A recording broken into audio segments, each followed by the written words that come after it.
Good evening everyone, welcome back to our channel. आज मैं आपके साथ डिस्कस करूंगी टिफेन्यू-डेमियानोव रीअरेंजमेंट। टिफेन्यू-डेमियानोव रीअरेंजमेंट जो है वो रीअरेंजमेंट का ही एक टॉपिक है और इसके ऑलमोस्ट सभी टॉपिक मैं आपके साथ डिस्कस कर चुकी हूँ। जैसे लास्ट मैंने आपके साथ कर्टियस रीअरेंजमेंट डिस्कस किया था एंड उससे पहले हॉफमैन रीअरेंजमेंट डिस्कस किया था।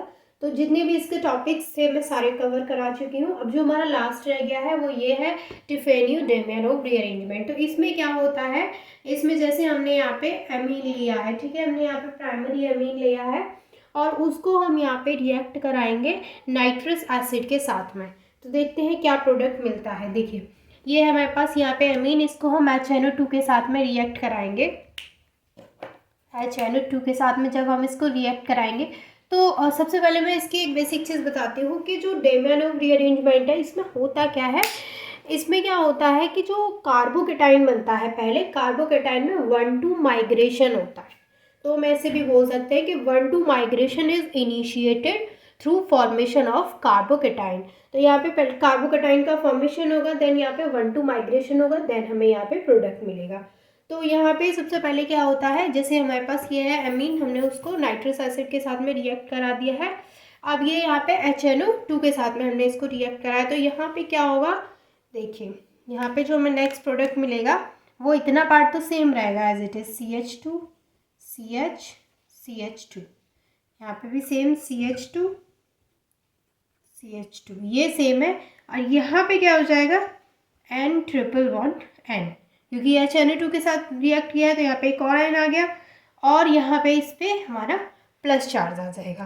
अब नेक्स्ट स्टेप में क्या होता है, ये रीअरेंज करेगा, नहीं अब ये किसी के साथ में रिएक्ट नहीं करेगा, अब ये रीअरेंज करेगा अपने आप को। तो यहाँ पे रीअरेंज करने के बाद नेक्स्ट स्टेप हम क्या लिखेंगे, इसके बाद जो हमारा नेक्स्ट स्टेप होगा उसमें क्या होगा CH2 CH, यहाँ पे CH2 वो एज इट इज रहेगा।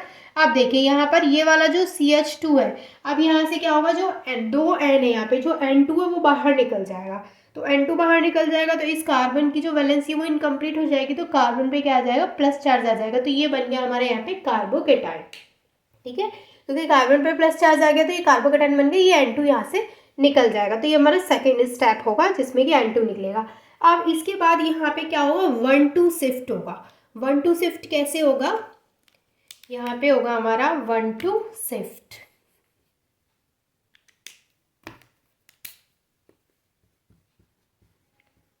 One two shift and ring expansion by 1 carbon atom. और क्या होगा यहाँ पे, ring expansion by 1 carbon atom. तो देखिए यहाँ पे होगा क्या, यहाँ पे 1-2 शिफ्ट किस तरीके से होगा, ये यहाँ पे यहाँ ट्रांसफर हो जाएगा और प्लस चार्ज इधर आ जाएगा। तो कैसे होगा, यहाँ पे CH2 जो हमारा एज इट इज रहेगा, ये वाला CH एज इट इज, ये वाला CH2 एज इट इज, ये वाला CH2 एज इट इज। अब यहाँ पे क्या हुआ, ये यहाँ आ जाएगा, इसका मतलब कि ये जो बॉन्ड है वो यहाँ इसके पास जा रहा है, तो इस वाले कार्बन और इस वाले कार्बन के बीच में बॉन्ड बनेगा इस तरीके से CH2, यानी ये जो बॉन्ड था वो, अब ये वाला जो बॉन्ड था वो यहाँ से हट गया और ये वाला बॉन्ड इन दोनों के बीच में बन गया। अब जो प्लस चार्ज है वो हमारा इस कार्बन पे आ गया, तो इसको बोलते हैं हम 1-2 शिफ्ट। अब इसके बाद क्या होगा, इसके बाद होगा यहाँ पे हाइड्रोलिसिस, यानी ये रिएक्ट करेगा वाटर के साथ में। तो जब ये वाटर के साथ में रिएक्ट करता है तो हमें यहाँ पे जो फाइनल प्रोडक्ट ये देगा, यानी अभी इसका होगा हाइड्रोलिसिस, तो हमें जो फाइनल प्रोडक्ट मिलेगा वो क्या मिलेगा, CH2 CH CH2 CH2, ये तो एज इट इज है और इसके अलावा ये CH2 भी यहाँ पे एज इट इज है, यानी यहाँ पर प्लस चार्ज है, यानी जो कार्बोकेटाइन है जिसपे प्लस चार्ज है, अब ये H2 किसमें ब्रेक होगा, H प्लस और OH माइनस में। तो यहाँ पे क्या होगा कि जो इस पे प्लस चार्ज है हमारा CH पे, ये वाला कार्बोकेटाइन है, तो इस CH से OH जुड़ जाएगा, तो यहाँ पे ये हमें अल्कोहल मिल जाएगा। तो यहाँ पे ये हमें प्रोडक्ट मिलेगा। तो प्रोडक्ट हमें क्या मिला है, यहाँ पे जहाँ पे NH2 था, देखिए पूरा रिंग यहाँ पे चेंज हो गया है, यहाँ पे 4 कार्बन की रिंग थी, अभी यहाँ पे ये 5 कार्बन की रिंग है, ठीक है।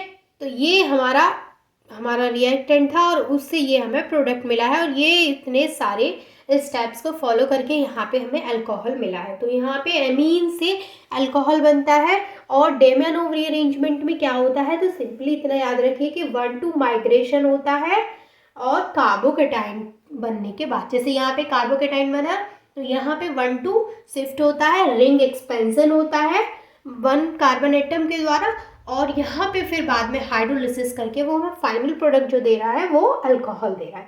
तो यहाँ पे हमने एमीन लिया था और अब हमें एमीन से क्या मिला है, अल्कोहल मिला है। ठीक है, तो यहाँ पे एज अ प्रोडक्ट अगर हम बात करें कि हमें क्या प्रोडक्ट मिला है, तो यहाँ पे हम क्या बोलेंगे कि हमें साइक्लोपेंटेनॉल मिला है। ठीक है, तो यही थी हमारी डेमियानोव रीअरेंजमेंट, जिसको हम सिंपली डेमियानोव रीअरेंजमेंट या फिर टिफेन्यू डेमियानोव रीअरेंजमेंट दोनों ही बोलते हैं। तो I hope this is clear to all of you. कोई भी डाउट है तो वो आप मुझसे पूछ लीजिएगा। आई होप कि यहाँ तक तो चीज़ें क्लियर है। And thank you so much for watching this video.